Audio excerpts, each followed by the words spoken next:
In the world of crochet, when you do a slip stitch, you end up with this gap. So in video number 2 here, I'm going to show you how you can eliminate some of that so it gets rid of the gap partially, but it's going to be video number 3 where you can get rid of it completely. So instead of just chaining 3 to start something, because the chain is not the same thickness as double crochet, it always appears very obvious. So the great way to start instead is that you just chain 1.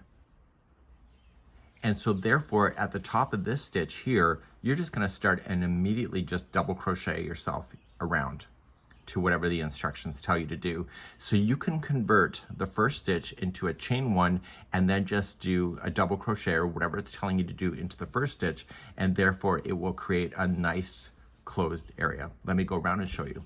So when you come around in this, because you've done the chain 1, do you see how it looks like it's extra? When you do that last stitch and you join, just like you technically would as a traditional join, that chain 1 then fills in that space right here, so therefore it's not as obvious as there. So video number 3 is going to show you how to get rid of that almost completely so that it will be pretty much like that.